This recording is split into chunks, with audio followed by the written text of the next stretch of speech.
le développement au centre de nos réflexions. Vous aviez utilisé la presse pour vos fins et nous l'utilisons pour l'émergence de la République démocratique du Congo.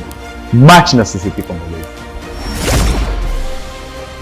Un magazine à caractère sociopolitique qui aborde des thématiques touchant à fond les défis quotidiens du peuple congolais.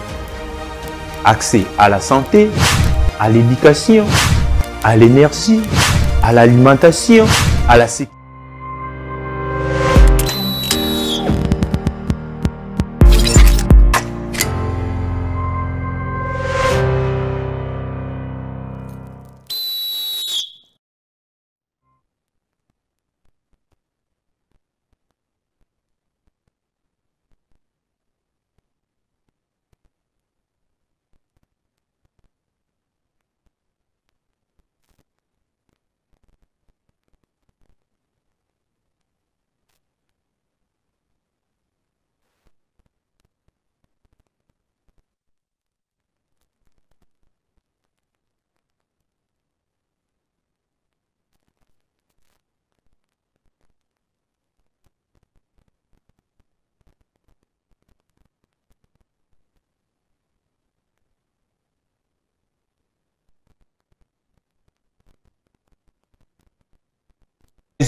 Et na bisika nyonso bozwami ya musala tope bisika ya lenge tokope sabino mbote bonjour. Aujourd'hui match en société congolaise, nous allons parler à fond na dossier où est ali makambo ya transport.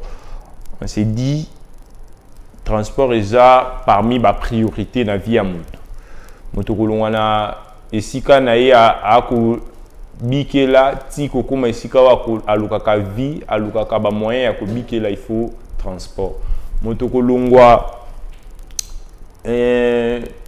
ndako ko kende église de partout, il faut transport et transport yango ezalaka na ba moyen oyo estiama en place pour que transport yango ezala bien.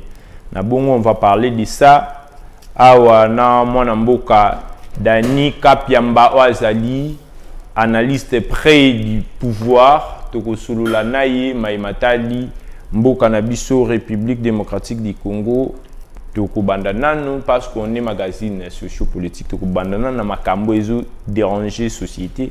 Et puis nous allons parler beaucoup des sujets OESA d'actualité comme le point de presse, il y a chef de l'État.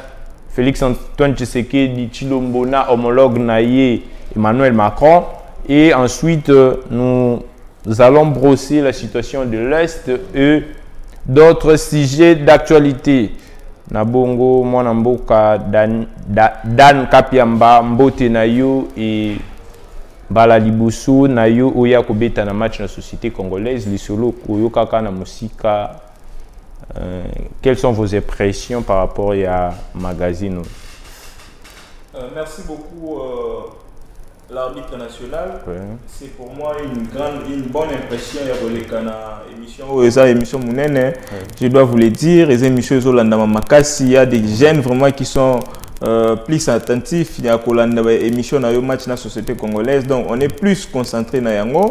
Aux parmi les jeunes Lelo qui font la bonne fierté à la jeunesse congolaise de manière générale. Donc c'est une fierté pour nous et surtout la jeunesse. Il y a la jeune Moko Oyo qui fait aussi la fierté de la jeunesse na place Oyozali. Et pour Nangai, c'est une grande fierté à la émission Onamonaka certains grands balikaka. Et aujourd'hui j'ai quand même l'opportunité de passer sur cette grande émission. Oui. C'est une fierté pour moi. Napesi Mbote, napesi équipe technique Mobima Mbote, napesi Mbote, naba milliers de compatriotes au Baza Olandanga en ce moment. Oui. Toutes mes salutations patriotiques. Et napesi Mbote aussi, naba autorité nanga politique, il y a communication, équipe, il y a communication Union Sacrée, dirigée par Maître Donald Kabasele. Voilà. Merci beaucoup, Mwanamboka Dan Kapiamba Oazali, analyste près du pouvoir, Nabongo Tokolobela. Vraiment, Maïmatali transport. Nabongo, to Zoko tamena na moboko ya sije na biso yamkula de lui. Question moko yé, comme vous êtes près du pouvoir. Qu'est-ce qui se passe dans Maïmatali transport na mboka na biso?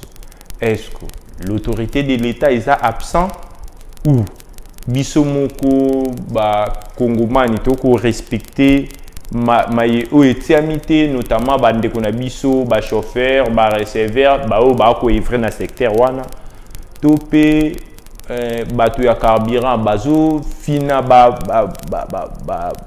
boulon que ba matisaka carburant tous les années. À vous, vous avez le temps et l'espace, comme le dit le révérend Steve Moukom. Merci beaucoup, arbitre national. Pour le transport, c'est vraiment un problème qui dérange la quasi-totalité de la population quinoise, de manière particulière dans le Babongo. Moi, je pense que absence et autorité de l'État, je pourrais dire ça comme ça. Pourquoi? Parce que les secteurs moko o revenaka ipso facto dans le gouvernement provincial. On a un gouverneur de la ville-province de Kinshasa qui n'est presque pas là na route na biso, alors que le ministre provincial des transports n'est à fixer à prix à transport. Mais aujourd'hui, on se rend compte qu'on est en face, il y a Batumoro Boye qui ne savent pas effectivement ce qu'ils doivent faire en réalité. Donc, et là, parce que Bangonde Bazawana, gouvernement provincial, c'est le gouverneur de la ville, pardon, qui est censé fixer les transports. Mais les lots, vous constaterez avec moi que chaque matin, tout le monde a recevoir les transports, s'il vous plaît. Alors qu'on a un gouverneur de la ville, qu'on a tout un service à l'État qui sont payés par les trésors publics pour nous réguler le secteur. Alors, notre grand étonnement a été comment on a absence à l'État dans le secteur à un moment donné, et ça l'a rabi se passe.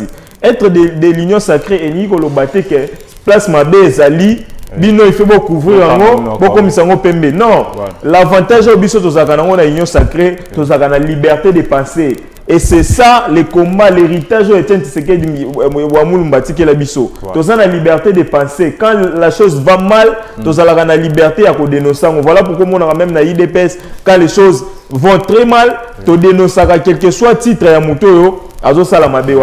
C'est ainsi nous avons dénoncé ici l'incompétence qui caractérise la gestion de la ville province de Kinshasa.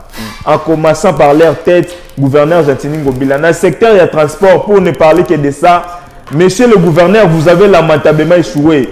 Car ça revient de votre droit, il y a qu'on fixe le transport par arrêté.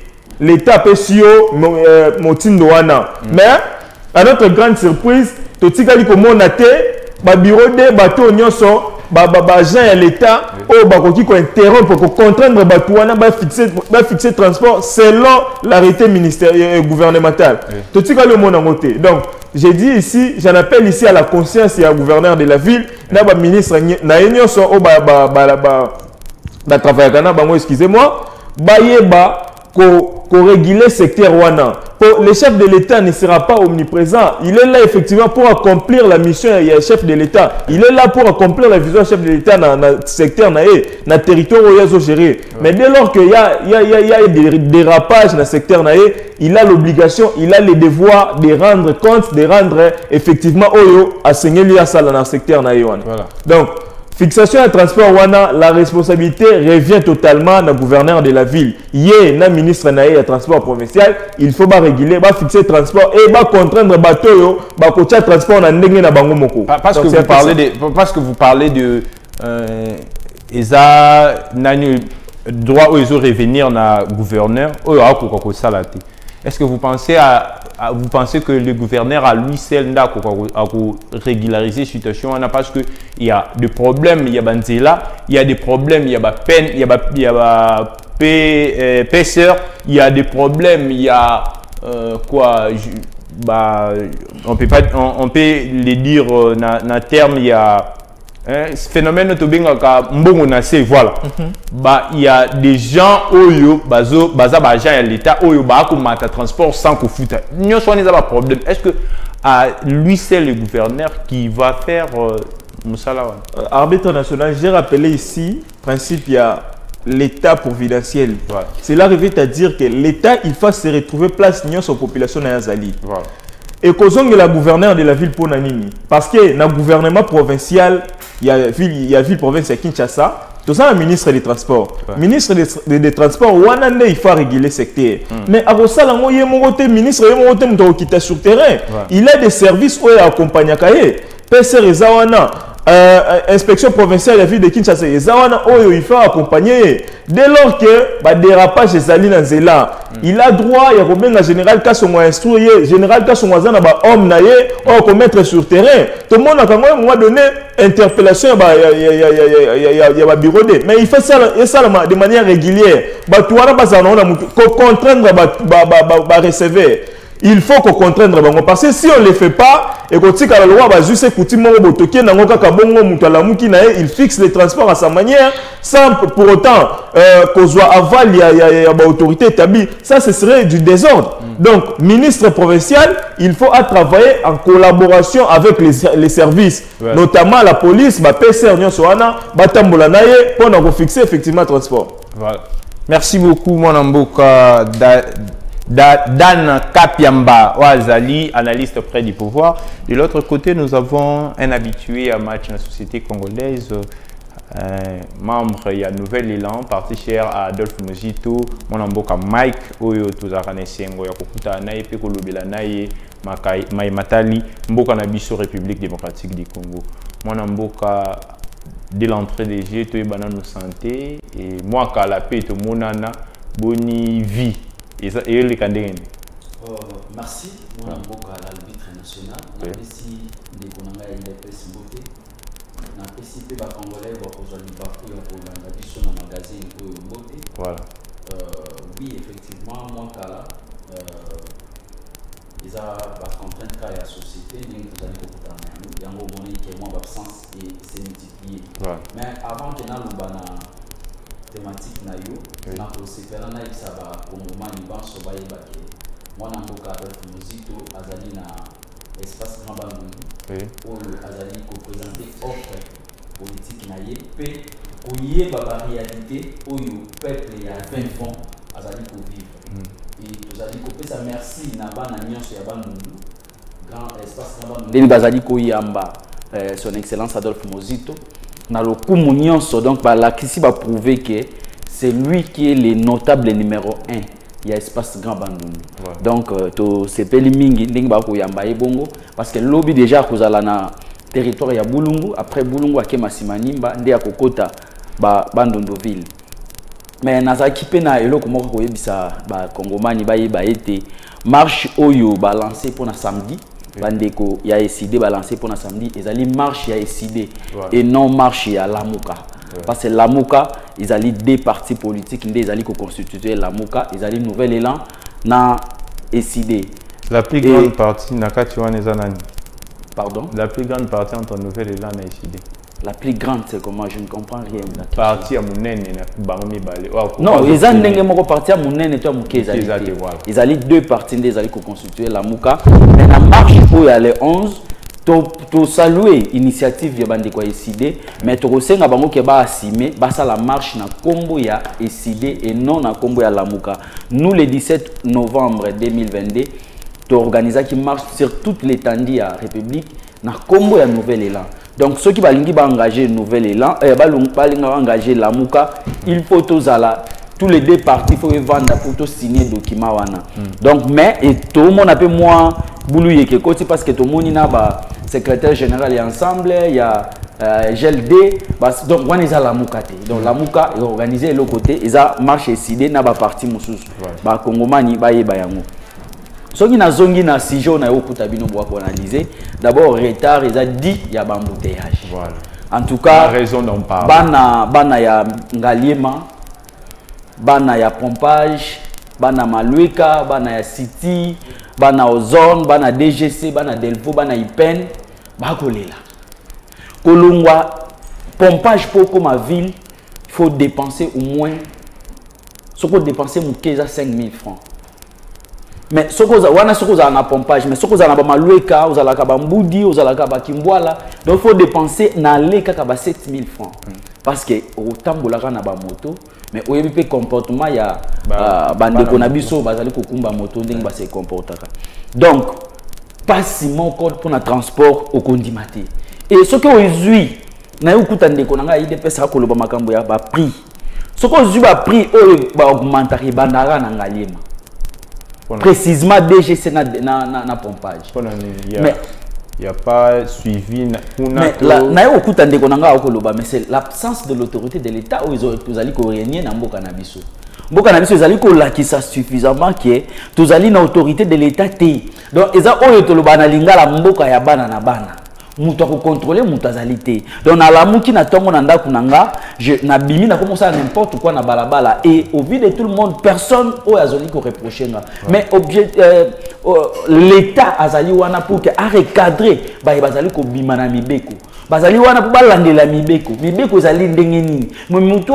ba acte azali ko poser ça zali conforme toté pour que ba interpeller azonga na nzila mais to ko mona yango te l'absence totale ya l'État na domaine ya transport na domaine ya l'éducation domaine tala kuluna na ville à Kinshasa mais et ça linga pas sinde konanga parce que heureusement na kutana ndiko IDPS pour na yebisa yeboyi la ville de Kinshasa est gérée par l'IDPS qui gère la ville de Kinshasa. Comment ça? L'IDPS a 12 députés na assemblée provinciale à Kinshasa. Ba on y a sur la dynamique ngobila. S'il vous plaît, nga na yebi ke bazana 12 députés, bazana vice-gouverneur ya ville à Kinshasa. Donc aujourd'hui, bagoyate balela pa population bisusu ndenge biso to kolela. Lelo IDPS il faut agir. Donc la ville de Kinshasa est gérée par l'IDPS. Mais elle n'a eu aucun décor pour les lacs. Ville de Kinshasa est gérée. Ils n'allaient pas si. Mais mais pour aller plus loin, ce qu'on a configuration, il y a ville de Kinshasa, n'y a pas géré. Na anarchie n'y so oyo. N'y Congo ils allaient géré. Il y a Congo est géré. Mobile azali photocopie ya gestion nationale. Mobile ça la photocopie. Il y a un domaine nini oyo au senti que l'autorité de l'État est allée wana wabi. Exactement. L'insécurité est paille. Transport, mboulou, dollar, koto muna mutu asana tona ye. Mais RND quoi qu'on l'oba mais il faut biso to na posa te muta ya ko lela pour la population. Biso to na posa ya ba solution oyo muta ya trouver solution pour la population. Biso milite to na résistance. Oh bah bien biso qui est opposition mais biso to yebi que to na résistance. Mais lelo ndenge bango ba ko gérer to ko mona. Lobby to ko za pouvoir to ko yate poto lela. Mais to ko ya pour que to trouver ba solution bisika oyo bango ba échouer. Parce que to 8 ans, les 5 ans oyo nyonso que les totikali na 9 mois, 4 ans oyo nyonso to étudier to yebi place nini mabe ezali pour que tu aies retrouvé solution. Mais bande ko ba ye 4 ans déjà na quelques mois oyo bazaka kawana na kolela. Ba trouver ta solution mon côté. Mais to ke wapi? Après ces procédures, à malam ndenge ba fixera prix à transport na Kinshasa. D'ailleurs, je vous informe, tous allez préparer sitting moko liboso ya gouvernorat parce que to senga trop c'est trop, mais to kende ti wapi? Sitting en weza pour na 30 senga prix mobile ba ya ba fixer prix à transport na Kinshasa. Depuis Kimbuta Kenda, oyo a fixera prix à transport à l'époque. Si les lots banango bilaya, atikala ko zo arrêter te a fixer prix à transport na ville à Kinshasa. Donc mutuna mutu ko sala ndenge na ye. Voilà, merci donc, beaucoup. C'est-à-dire que mboka ezali mal géré. Oui. Sur tous les domaines. Oui. Je ne sais pas mon ami qui est en face s'il sera capable de me dire domaine moko o ezali ko tambola malamu o l'autorité de l'État evandi ezali ceux qui ezali approuvé nga et si pour na chiter na yoki que non gouverneur il faut à ça la vision et chef de l'État. Quelle est cette vision monsieur? Est-ce que tu peux me dire vision et chef de l'État le Luizarani? Voilà. Vision au chef de l'État il y a à la qui ça que la propagande de vision nanga ezabu na obo. C'est pourquoi on a vu na début on a vu Adolphe Muzito Azalina na ba nous pour qui a présenté offre politique pour à mon la réalité palpable aux populations afin faut ba vivre pour que tout ça là oyo ba bengi programme na biso vision na ye a traduire en par programme au premier ministre a exécuté. Hier il sanga vision ya chef de l'État lelo oya ki zalini. Voilà. Donc ça veut dire que bazo tâtonner na kati ya gestion ya l'État. Voilà. Merci beaucoup mon mboka Mike. To zongi lisusu pa na yo mon mboka Dan Kapiamba. Oko accompagné je suis sûr que Rosala tirer quelques points oyo ils ont que c'est pelisayote ya koloba que bino batu ya union sacrée vous êtes quasi totalement absent dans le problème où ils ont rongé Mboka. Est-ce que pourriez-vous pas kozwa makambu kozwa ndebalba na français attraper les taureaux par ses cordes? Il y a que Mboka oyo tout trouver la solution où ils sont durable par rapport à makambo yo to ko vivre dans surtout dans le secteur du transport parce que votre co-débatteur dit que non ils a oyo to ko vivre pas moi na Mboka Gentini Ngobila ils a photocopie et gestion nationale. Est-ce que bino beaucoup corriger moto bino beaucoup salila beaucoup akolanda bino to bino beaucoup lingaki basala o bino beaucoup loba mais oyo bino moko beaucoup sala bolingi yangote? Merci beaucoup, arbitre national. Il me revient les droits, comme vous l'avez dit, de rebondir dans vos propos. Il y a Ndekonanga. Oui, et ça, là, on passe dans l'équipe et dans la plateau à télévision. Il y a se retrouver dans ta nouvelle là. Cher ami, Adolphe Mouzi, parmi les bateaux, il fait pas Kangana Mboko. Vous n'avez aucune leçon à donner à la gouvernance actuelle. Et puis, tant que vous avez pouvoir, vous avez entre guillemets la résistance. Résistance, c'est un concept qui n'existe pas en sciences politiques. Vous êtes de l'opposition, soi-disant opposition à Pété au chef de l'État Bengabino. Et puis, nous rappelons, mais Mouzitou, il était Premier ministre. C'est le Premier ministre qui gère la République au quotidien. Donc, Yondo Zawana, aux gens à partir Adolphe Mouzitou, Tigala Oyebate, aux gens à opposition, au Gérambo. C'est Mouzitou qui a géré ce pays. Situation Est, Lelo. C'est Niatan Mouzitou qui est Premier ministre.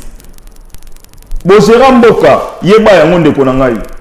Et puis, Ndekonanga Zoloba qui dans le secteur Nine ont évolué bien depuis Félix Antoine Tshisekedi a continué à pouvoir. Ndekonanga, est-ce que tu peux me rappeler ici, depuis Félix Antoine Tshisekedi a lancé la gratuité de l'enseignement, à part Fridola Mbon qui voulait jeter en pâture tout cet effort national patriotique et chef de l'État. Gratuité de l'enseignement, il y a des secteurs, je peux te citer, si on avait prévu une émission sur le bilan, on a cité le bilan. Et puis, tu es politicien. Quand tu parles de vision et chef de l'État, un politicien doit être la personne la mieux informée au pays. Le chef de l'État, Félix Antoine Tshisekedi, alors candidat, il a présenté son programme projet de société na Béatrice Hotel. Politicien. S'il vous plaît, il avait présenté son bilan, son projet de société détaillé. Et Martin Fayoulou a traité, a qualifié ce projet de société comme les meilleurs projets de société. Je t'informe. Une fois élu président de la République, le 24 janvier 2019, Félix Antoine Tshisekedi Tshilombo a réitéré ses programmes à la Kisangona Nation. Et il a présenté ça, article 91 Constitution. Le président de la République définit en concertation avec le Premier ministre la politique de la nation. Et le gouvernement en assure la responsabilité. Donc, à la Kisangona Mboka Samalukonde, et Samalukonde, il a présenté ça au Parlement. Donc, être politicien, pour une notion élémentaire, je regrette énormément. Donc, politicien, il faut un plateau, ça doit être ridicule pour Nayomoko. Et à ce comparer Mobila, dans la vision chef de l'État, mais je te dis, depuis que j'ai comme vice-gouverneur, tu vois ce qui se passe dans la ville aujourd'hui. Donc, il essaie un peu de réguler. L'IDPS, tu parles de l'IDPS de manière désagréable d'ailleurs. L'IDPS, chez nous, c'est la démocratie. Quand les choses ne marchent pas, on ose le temps pour les dénoncer. Gentini Ngobila Kozalana Azana Union Sacrée empêcher d'issoter comme si ce pas à la compréhension. Tu dois dénoncer quand les choses ne marchent pas. C'est ça l'IDPS. Les temples, il y a démocratie. Les socles même, il y a démocratie dans l'état de droit. Quand les choses ne marchent pas, on a les droits, on a l'obligation de dénoncer. C'est ce qui se fait actuellement. Les députés dans l'Assemblée provinciale, les députés dans Bisso. Tu dois interpeller, on va mettre hors d'état de nuire Gentini Ngobila. Ça, c'est mon opinion personnelle. Donc, on a interpellé en tant que Congolais, qu'on souffrir dans la situation où il y a transport, on va interpeller le ministre du transport, on va interpeller Gentini Ngobila.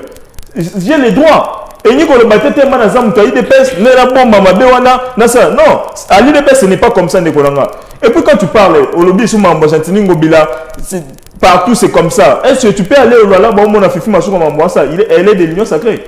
Tu peux aller au Katanga, au Mona, Jacques Yaboula, c'est ce qu'il fait. Donc pour te dire que le chef de l'État a des bons élèves au besoin accomplir effectivement vision naïe. Mais il y a des élèves qui ont perdu à un moment donné. Le roi Bachantini Ngobila Awa, mettre hors d'état de nuire. Donc, Babilo Kowana, il faut rappeler que le chef de l'État a présenté qu'effectivement Bila Naye a présenté un projet de société a présenté qu'on a Béatrice Hôtel. Étant politicien, il faut Moi, j'ai rappelé ici comme patriote congolais, comme étant intellectuel, qu'il faudrait réguler le secteur et le transport dans la ville-province de Kinshasa.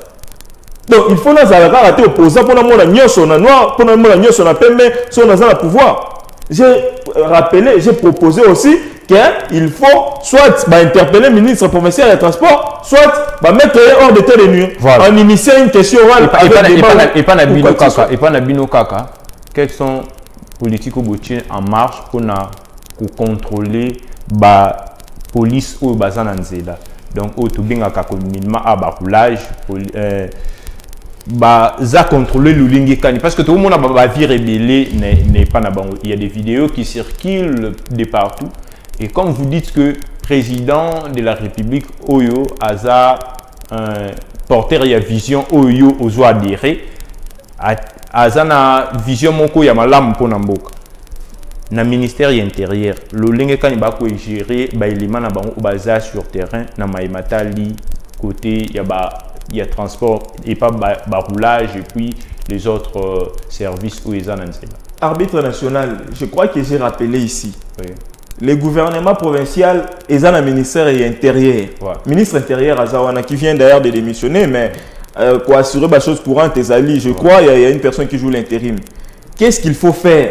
Il faut interpeller les députés au bazar majoritaire dans l'Assemblée provinciale, interpeller les ministres sectoriels. C'est ça la démocratie. La Constitution a donné toutes les mesures préalables où il faut pas jouer par rapport quand les choses ne marchent pas. Donc il faudrait interpeller les ministres provinciaux, il y a intérieur, il y a transport pour résoudre la question. Voilà. Donc ce n'est pas quand le président de la République n'a pas quitté le terrain pour sanctionner le ministre de l'Intérieur qui est le chef sectoriel, il ne faut pas interpeller après ça va question, ma réponse suffisante par rapport à l'entente de sa population. Voilà. Donc c'est un peu ça. Merci beaucoup. Moi, Namboka, Mike, Boulandi, Malam, co-débatteur Nabino. Et moi, je vais parler ici, de vous, je vais parler, tout le bel m'après, Nangina le bel m'abanzela.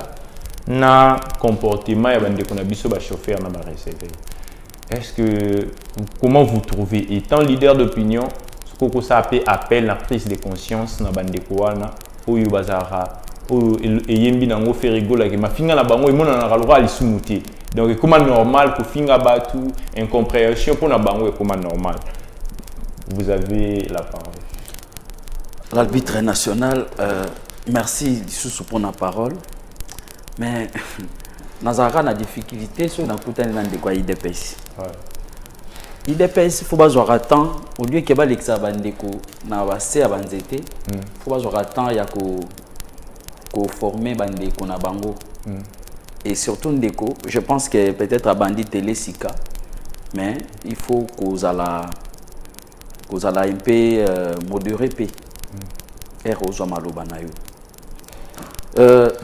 Vision. N'a pas exemple il y a Ndeko Kabila tout traité diable na Congo. Ouais. Mais il y a un jour Augustin Kabou avait dit Kabila est sérieux. Kabila est rasé en 2006. S'il vous plaît. S'il vous plaît. Oui, continuez s'il vous plaît. Kabila en 2006 est rasé ba toké na maponami. C'est sûr qu'à Zouakate. Kabila Zouakate, mais RAE a dit Siviso vision naïe, ils ont les 5 programme naïe 5 chantiers. Après Wana Aye en 2011 a dit la révolution de la modernité. J'ai posé la question à mon ami qui est en face de me dire concrètement vision un chef de l'État Oya Lobby ils ont porté ni Il m'a dit, avec la vision. Moi, je ne refuse pas d'andimi yo kaza na vision. Mais vision est nini concrètement. Mais quand Baza sociaux-démocrates, ils ont dit que le peuple est d'abord. Non, le peuple est d'abord, ils ont slogan. S'il vous plaît, ils ont slogan, oh yo papa et tiens na bande koloba. Voilà. Ils ont nini, ils ont ramener en gros comme priorité, il y a vision na bango.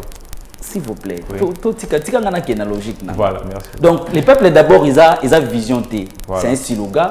Dengue peut-être, ils ont une nouvelle là, nouvelle là, Moundepela. Ils dépassent les peuples d'abord. Ils ont un slogan.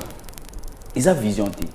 Donc, moi, au nom, c'est Ngaye Yangoa. Ils ont une vision, il y a Chilombo, ils ont nini concrètement. Qui me disent ça? On a le présenté dans l'hôtel Béatrice. On est allé ni à campagne avant ça la campagne candidat nous avant ça la campagne ça la moi programme naïe à campagne naïe et na campagne ils allaient na ba blo mususu oyo to lobaka pour na ko séduire batu. Mais normalement il faut zonga uza la pena na vision moko boy après au peut vision wana et pas il y a premier ministre a constitué politique oyo pour que a matérialiser vision oyo pesier. Donc, ndeko, il faut kakate au kende inikin, pour comprendre ma cambouana. Donc, ils ont très simple. Alors, il y a Adolphe Mouzuta Gérard. Oui, Adolphe Mouzuta Gérard. Mais Adolphe Mouzuta, ce qui les lois par rapport à Moussala, à qui est monana na miso ya bato. Aujourd'hui, pour que yo ya koloba, ma cambouya budget na RDC. Le père des budgets congolais, c'est Adolphe Muzito. Adolphe Muzito, pays, il y a plus de 100 millions de personnes. Oyo, budget n'a pas 800 millions de dollars. Mais quand Adolphe Muzito est venu, Adolphe Muzito n'a pas jamais. La population est en RDC budget comme ça et l'autre côté. Mais il faut quelque chose pour que tout le budget. Adolphe Muzito, n'est-ce pas, ça 3 ans multiplié le budget par 4. De 800 millions à 3 milliards 600 millions. Adolphe Muzito nzela oyo banda boma ti chikapa c'est Adolphe Muzito. Aujourd'hui yo kotangela nzela moko alobi lwalaba batongi nzela ni. Quel nzela batongi na lwalaba? Olandi na autre Olanda notable espace Grand Katanga nani Muyambo. Vous avez écouté qu'est-ce que Muyambo a dit? Pour na Jean Kiabula na Fifi Masuka. Abimbongo nyonso ya province bakoma oya nango na Kinshasa bakoma na ba parrain awa na Kinshasa. Ko ya kopesa ba parrain pour que ba parrain ba protéger ba poste na bango. Tala union sacrée. Tala union sacrée. Et à quel source plus loin que depuis je koko aye, bon mon a yozo le kana Kinshasa. Ni nozo le kana Kinshasa transport na Kinshasa est comme facile. Ba recevoir ba tiko au matapi à transport. Kulu na esili baba ndako ya buki nyonso wana ekomi bakuzu to boye bate babisika ya buki pour babuki batiki ka wana yo zaka mutaba dénonciation avec vous ici vous avez dénoncé la fois passée où ça a une mission na yebi sa makambo ya IDPS ko ba sala ya voilà ya force du progrès et to yoka ba dénonciation wana moi mingi pe to yoka lisusu ndenge bonna yimba kwa bundaki voilà les spécialités na bango IDPS lelo babiloko gentini na jekoko babuki komi bakuzu pour oyo buki ndako yo longolité parce que objectif ya kobuka ezake ba assainir balabala ba fongola na bakani pour que maile mais bobuki botiki ka wana bandako wana ba tchel ba comme ko utiliser yango. C'est ça qui me dit que Kinshasa s'est changé. Kinshasa s'est changé nani ndeko faut boyo ka sonière boya ka na télévision. Si tu n'as pas à dire, il faut rester à la maison, s'il vous plaît, soyez. Tu n'as pas à dire. C'est toi qui n'as pas à dire. On sentit que j'ai coco depuis ailleurs, Kinshasa s'est changé. Tu m'as changé dans Nini par rapport à quoi au Kinshasa s'est changé. Nini, après il s'est Nini changé transport. Kulu nesili na kaluka oto boma mutu na moi ba papi ba machette. Et pas nan. Pas Kulu na.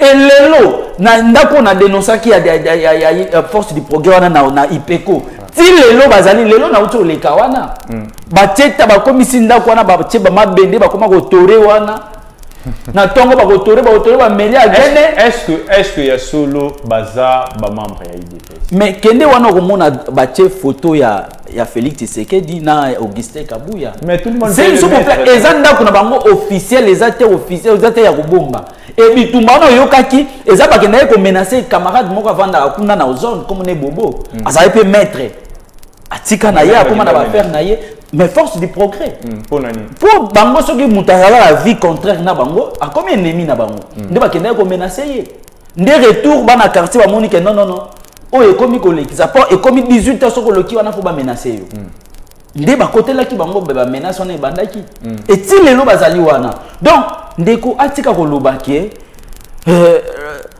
ville échanger wana eza ba échappatoire mais pour na mutuna na yo tuninga po na nzela moi je pense que na début na ebisi yoke biso nyonso même ngandengi nazali boyi nazali ko répondre na mibeko ya l'état so ina obima na mibeko wana zana bato bazo réguler mibeko wana fo basa ko bazongisa bien ko lati casquette eza na kati ya constitution te résistance résistance eza na kati ya constitution te oui mais résistance ezo exister na monde voilà donc continuons ba roulage ba receveur ndenge bazali ko se comporter na nzela ba chauffeur ezali na baye bazali censé ya ko réguler baza ko zongisa bango na nzela ezaki osali mbeba il faut ba punir yo faut ba kanga yo pour ba zongisa yango moni ke basala ba prison basala ba cachot pour que été ya biso to zonga na nzela et biloko wana nyonso ezali te absence totale ya l'état yango moni ke n'importe quoi ezali ko salema muto ako réguler azali te.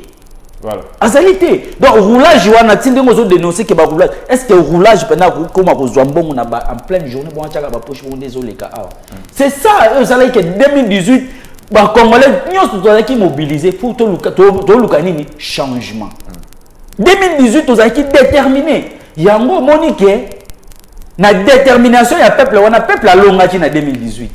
Yango monique bakende ko sala ba accord na bango oyo nanga azali ko dénoncer oyo Macron a lobby à compromis à l'africaine ne yo bima mais soki makambo na nyonso bimaki te mbele toza awate parce que y a muto aza na légitimité te pour instaurer l'autorité de l'État ezala très difficile soko que même ngai na ça expert na évaluation des projets ce qui mutoye net ndeko nanga awa azu projet non na kende ko tia projet na Mbujimai mais ce qui population ya Mbujimai ba ndimi projet na été ils vont pas yeba ki a réussir projet wana donc il faut d'abord pour réussir na projet na il faut population ya Mbujimai et porter projet wana et kutu a besoin aux bateaux sécurité ne commandant ni population wana donc c'est pour vous dire quoi que la légitimité aujourd'hui ce qui mutoye azan la légitimité azala ko na posé ya ba militaire et belité parce que sécurité à liboso ezalaka yé moko population mais elle population a lingité et que ça est très difficile des situations tozali ko vivre awa la ville de Kinshasa n'a répété ezali photocopie ya vie nationale ya RDC yango moni ke Macron ebisi biso ke toza incapable ya instaurer sécurité ya instaurer justice ya instaurer mais Macron tant à lobby bongo bino bata nouvelle là faut pas bosser là parce que bino peut gérer mboka avec Adolphe Mujito nga na lobby boy ko gérer Adolphe Muzito biso to asimaka Adolphe Muzito a géré pendant 3 ans et demi. Et il n'a pas aussi arrivé à organiser. Mais il y a quelques signaux au Yatikaki. Voilà. Il y a quelques signaux parce que y a bongisa même Félix Tshisekedi aujourd'hui nous on ne demande pas que a bongisa vie nyonso ba domaine nyonso. Mais photos ala na ba domaine domaine oyo ezali elembo. Voilà. Aujourd'hui moi je vous ai cité na cas ya budget. Le cadre macroéconomique na biso na période d'Adolphe Muzito ezaki très stable. Voilà. Donc, voilà, nous avons contredire nga azalité. Ce qu'on dit dans le cas Banzela, Muzito a fait Banzela, n'a tangeli yoka exemple de Boma à Chikapa. Voilà, merci beaucoup. Muzito a fait des ponts, des guillemets à Tongisi, barrage Kakobola. Donc, ça, ce sont des signaux. Mais aujourd'hui, s'il vous plaît, n'achitez wana. Ce qu'on a tangeli gratuité. Mais gratuité, dès qu'on a eu l'occasion de raisonner, c'est qu'à l'équipe n'a pas de l'école. Mais quelle gratuité il met pas. Voilà, merci beaucoup. Gratuité, 150 élèves par salle. S'il vous plaît. De l'autre côté, pas Monambo Kadan Kapiamba, Oyo Azali, analyste près du pouvoir. Monambo Kadan Kapiamba, on vous accuse, il y a pour abandonner la chose publique. Et donc, on les cas directement dans deuxième, si j'ai un habituel bossé à Makamba Transport, Kolobela, Maïmata, Maï, Oyo, Eko, Ningisa, Toile, na Mikolo, point de presse, il y a Félix Tshisekedi. Na homologue na ye Emmanuel Macron. Merci beaucoup, arbitre national. Mais permettez-moi de balayer un peu les grossièretés débitées. De Konanga a joué au PC Malouba, il n'avait à rien dire, franchement. Donc, il a qui était, il a balbutié, accueilli na makambumo boeza même matin na vif du CGT. Ndekonanga rappelé le komoko. Quand tu parles de vision, peut-être éviter. Effectivement, na on a peine malchance na yo eza kokuta na plateau. Peut-être éviter. Quand on parle de vision, c'est quoi? La vision, c'est la conception idéologique de ce que l'on veut réaliser. Donc, bagoya dans vision te balobinen de Kokabila no ya concept créer révolution de la modernité et vous voulez prendre ça comme exemple. Un concept crée vide de sens, c'est ça dans la contenu moroté, bon moi on met on la plateau pour analyser. Avec na plateau aussi sérieux na intellectuel ba Hollanda biso de venir avec un tel projet révolution de la modernité 5 chantiers au même on pour analyser. Un concept crée vide de sens. Et ça dans la contenu moroté de Konangai. La vision du chef de l'État a établi sa kango vision zati balobé lo comment etikali à la likolo na firmament vision va mettre en haut sur papier et la vision du chef de l'État a présenté on a peuple les jours à accéder na pouvoir a présenté on a détaillé en il a soumis ça na premier ministre en concertation au premier ministre qui nango le premier ministre qui est représentant on a parlement yo a besoin d'un peu ce visionning c'est scientifique dans l'article 91 constitution na PCO yo a besoin d'un peu ce visionning. N'importe de musique tout le temps azali premier ministre s'il avait quelle vision et puis de konanga awazolo ba route nini botongi je te rappelle chef de l'État Félix Antoine Tshisekedi de l'époque au pouvoir il y a eu 4 routes nationales construites na mandat na ye pendant 4 ans tant que la route nationale moko o Adolphe Muzitu atonga Lubumbashi Sakanya construite sous les règnes il y a Félix Antoine Tshisekedi route nationale numéro 32 construite sous les règnes il y a Félix Antoine Tshisekedi. Et tu parles de quel bilan? Au combien on de faux fouillants, on dit Simba Koto, Simbi Koto, tu comprends ça de le baptême de Konangaï. Quand tu parles de budget, Adolphe Mouzi, tu les perds des budgets dans la République démocratique du Congo. Tu peux me parler d'un budget de l'eau à Samaloukonde, plus de 11 milliards de dollars. Adolphe Mouzi a laissé quel budget? Et tu parles de taux à dollars, il a trouvé taux à dollars, combien? Il a laissé ça à combien? L'instabilité s'appelle Adolphe Mouzi. Tu m'as rappelé qu'avant, il y a des émissions qui est Moutou Yarokanganamboko, parmi Batokokanganamboko, Adolphe Mouzi, tu fais partie. J'ai compris là, il a fait des sorties médiatiques fracassades par rapport à la gestion. Il y a Adolphe Mouzi, l'homme de 1000 maisons. C'est parmi les gens où il faut que jeter dans la poubelle, il y a l'histoire. Il n'a rien à donner. C'est des produits impropres à la consommation. Il n'a plus rien à donner à la population congolaise. Donc, Mouzito Aza Isunelo Européen, ça tient et puis, il parle des bilans, dans bilan. Le chef de l'État Félix Antoine Tshisekedi a réhabilité l'aéroport Yandolo pendant plus de 50 étika la bongo yona Kabila. Binona Bogéré na Kabila, botika on état ezalaki wana. Zongo bazwa ta couranté. C'est avec Félix Antoine Tshisekedi, ne bazou courant. Les étudiants qui manquaient les transports, aujourd'hui, les étudiants basés dans la bis, Transacadéma, va voir. Les étudiants qui manquaient l'infrastructure universitaire, va voir à l'IPEN aujourd'hui, va à l'INBTP, va à l'INIKIN. Tu parles de quel bilan? Nous avons un bilan qu'on va présenter à la population pour élire le président Félix Antoine Tshisekedi. Va à l'INIKIN aujourd'hui, l'IPEN revêt de sa plus belle robe. Il y a même des bâtiments qui se construisent aujourd'hui. Bâtiment va à l'INBT, va à Mboujimai, à l'université officielle de Mboujimai. Nous avons son air dans la population congolaise. Nous avons jeté en pâture tous ces travaux, fournir. Tu n'as rien à donner comme œuvre à Adolphe Mouzi dans ces pays. Congolais, on a réfléchi sous les règnes d'Adolphe Mouzi dans ces pays. C'est parmi les gens qui ont accepté qu'on brasser, qu'on mixer Rwandais dans Mboka Nabiso. Les lots souffrances n'y ont dans la guerre à Est, tu as abordé question. Mouzi, tu en es responsable. Qu'est-ce que vous voulez nous dire comme nous donner comme leçon morale ici? Rapidement. Mouzi, tu n'as rien à donner. N'a rappelé, Mouzi, tu n'as rien à donner à la population congolaise. Rapidement. C'est des produits impropres à la consommation, tu as jeté dans la poubelle. Point de presse, Emmanuel Macron de Konangaï. Le chef de l'État a été les patriotes à revenir même à son ici, honneur, il y a des panafricains, il y a des Bengalelo, tous à la fière, il y a des Congolais. Il a tenu un point de presse très patriotique face à Emmanuel Macron qui voulait jeter des discrédits envers toute la population congolaise. chef de l'État rappelé que dorénavant, il faut tomber dans nos partenaires. Tout ça, il sous-souté comme étant François Hollande a salé Joseph Kabila en 2012. Donc le chef de l'État a rappelé à l'ordre François Hollande qui voulait faire des aventures. Bon, même, il a fini par aller comme Mélama Sangakuna. Il était venu jeter un discrédit, mais le chef de l'État remettre en ordre et il a fait ce qu'il fallait faire. Ouais. Donc, le point de presse Luana et Zalaki pour montrer à la face du monde que la RDC n'est plus un bébé. Un État bébé ne possède Bongeli a développé. La RDC n'est plus un État bébé. C'est un État qui peut prendre aujourd'hui sa souveraineté en main, faire face à la grande puissance du monde. Et Macron en a subi sa peine. Je crois, prochainement, même les autres chefs d'État, ils verront effectivement qu'ils sont en face d'un État qui veut se prendre en charge, d'un État qui veut se libérer. Aujourd'hui, offensivité au chef de l'État Félix Antoine Tshisekedi a joué en face à tous les restes des pays, notamment les Rwandais, la puissance de soutenir, c'est une position à soutenir. Et j'ai salué ici Lisanga Bonganga qui a appelé à une marche, il y a soutien, il y a fermeté au chef de l'État engagé contre Paul Kagame. Donc, Lisanga Bonganga qui a appelé à une marche de Konabango Lamuka, qui a appelé à une marche, il y a soutien, il y a chef de l'État. Lisanga Bonganga, s'il vous plaît. Azan de Konabango Lamuka. Il a appelé à une marche de soutien, il y a chef de l'État. Donc, les lots congolais mis sur place aux se retrouver.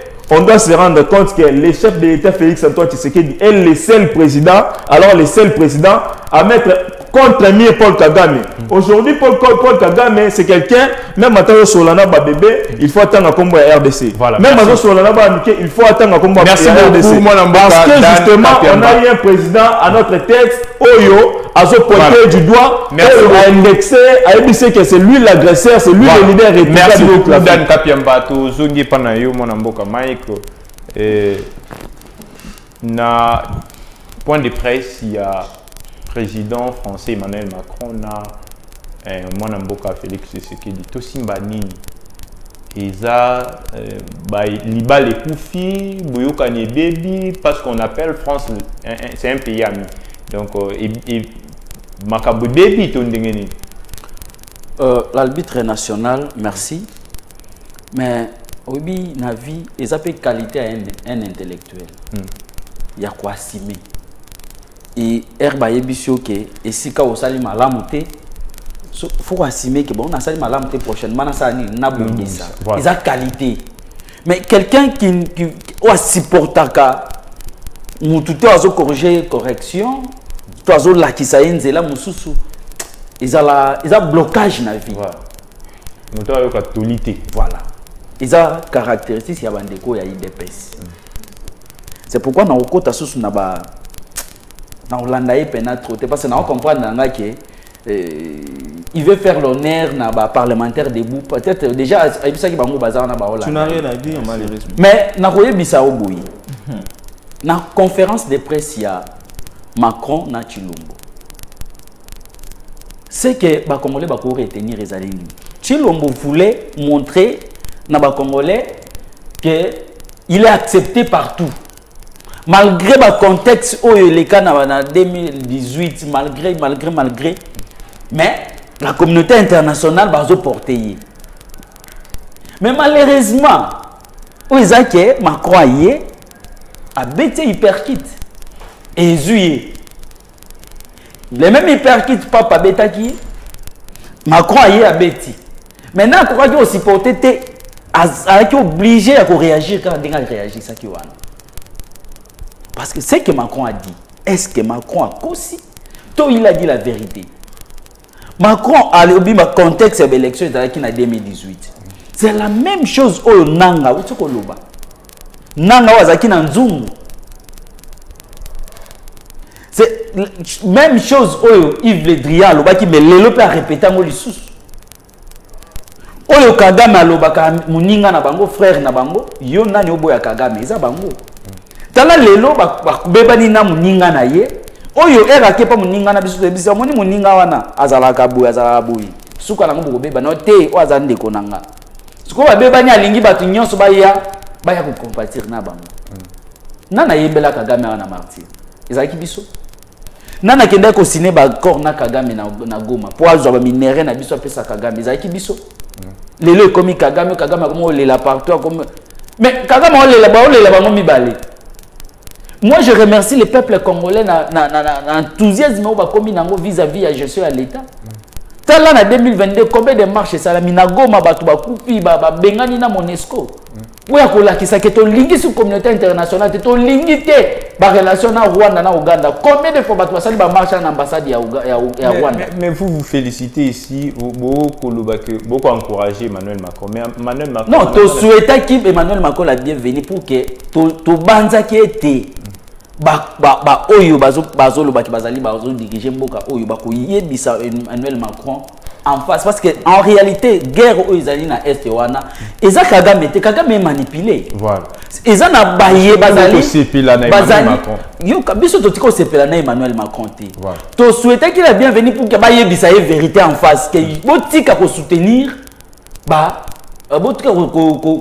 manipuler. C'est ce que le président Félix Tshisekedi a fait. Il a fait autre chose que ça. Non, lui il a fait par rapport à Macron à lobby à pouvoir, à mettre en cause pouvoir naïe. Ndé au moni ba réaction naïe. Voilà. D'ailleurs Macron a yé là qui m'a cambié à STT. Wana photo yeba. M'a cambié à STT ce qui est bimi ça par rapport à bino ba journaliste né vous allez songi na bino. Ndé vous poser une question s'il vous plaît. De poser une question à mon ne va contacter à moi mais en réalité na clause ne ba kenda ko kangama na chambre na ba kendo sur la makambo ya STT zaki ba accord ba yaki pona ba accord économique oui ezaki pona makambo ya STT ça il faut toyeba donc pour dire que aujourd'hui na zongeli sous na auto pesa bien exemple awa ya projet Air Moutao qui na projet quelque part il faut battre na ba dima projet wana et le monde entier ezali ko mettre en cause pouvoir ya monsieur Antoine Chilombo ezali bazali ko mettre en cause que ya ngona ba insécurité ezali parce que ezali légitimité vraiment Macron alobaki en soi alobaki de bongo Yves Le Drian zoloba bongo nanga zoloba bongo donc lelo tokozo interpeller ba congolais que biso erna na otanga maye ado muza salaki ezali ba mitité ezali histoire té ezali que erna olobake boke de botala nzela oyo banda bo matini di concret de budget mataki oui mataki est-ce que tout ezalaki stabilisé oui ezalaki stabilisé il me parle de budget plus de 11 milliards moi je ne refuse pas on a souhait na biso ezaki budget à RDC ça et mata pour que tout vivre vie population biso tozali budget tozana ngo eza muke d'abord faut yeba PIB na biso eza combien parce que PIB ne peut ça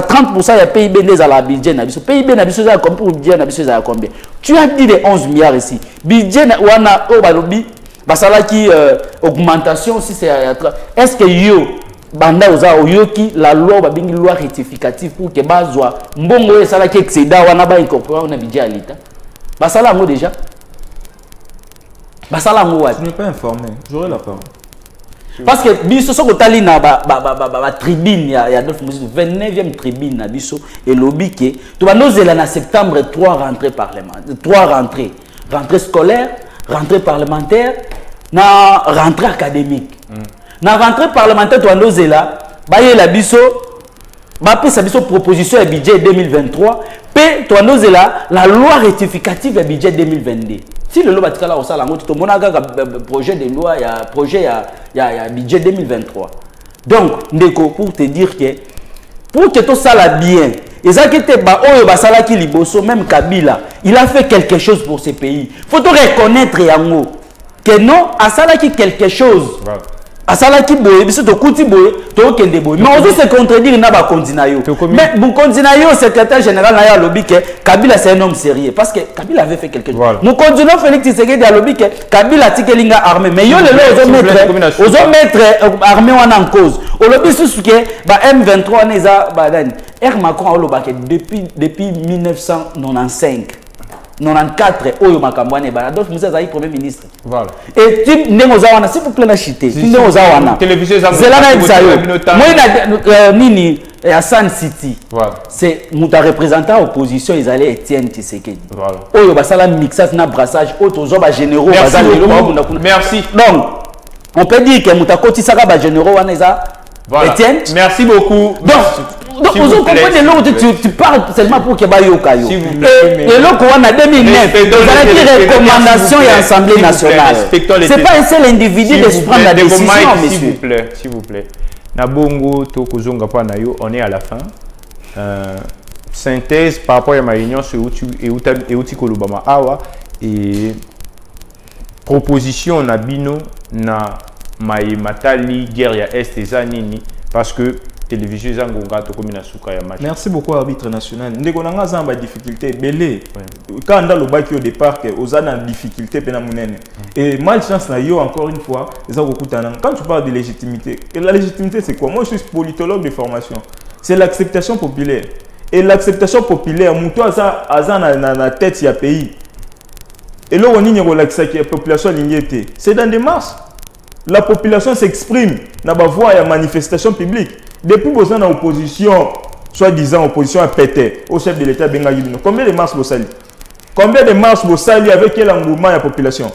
Et puis tu parles de quelle légitimité? Les chefs de l'État Félix Antoine Tshisekedi, depuis l'élection Banda, les seuls présidents Azala élis sans contestation. Il y a une contestation. Tu parles de quelques jeunes locaux, de quelques jeunes non, attendez. En 2006, on a connu l'engouement à contestation. En 2006, tu es bien. En 2011, tu es bien. En 2018, tu peux comparer la contestation. Il y a 2018, donc le chef de l'État est légitime. Légitimité, on est bien noté en sciences politiques, c'est l'acceptation populaire. Voilà. Donc, Félix Antoine Tshisekedi est accepté par la population. Quand il parle de Macron, s'il vous plaît, quand il parle de Macron, compromis à l'africaine, je regrette énormément que ça soit des compatriotes qui partagent la vie paternaliste et étranger. Aujourd'hui, Macron, qui fait des bêtises, ou on a des gilets jaunes condamnés pour en France, le chef de l'État a été félicité par la quasi-totalité des Français pour votre information. Merci beaucoup. La quasi-totalité des Français a félicité le chef de l'État. Merci beaucoup. Donc ne venez pas avec des arguments ici ramassés, je ne sais pas où. Magazine Match en Société Congolaise, j'ai commis la souka.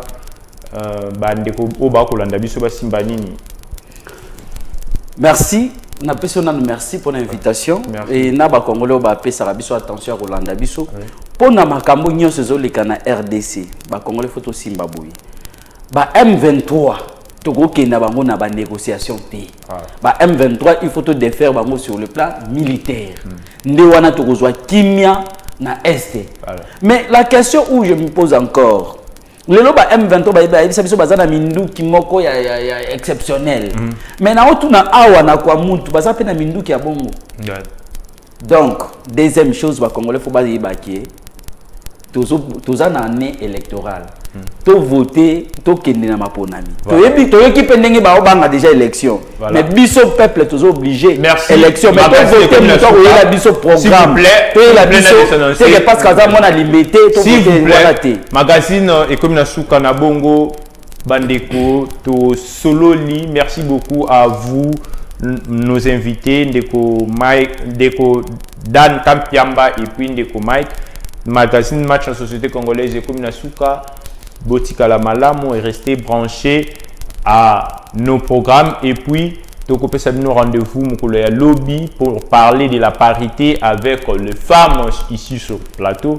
Lobby vous allez ba jogon na ba joueuse ndeba kozala a on a kati ya match na société congolaise pour parler de la parité.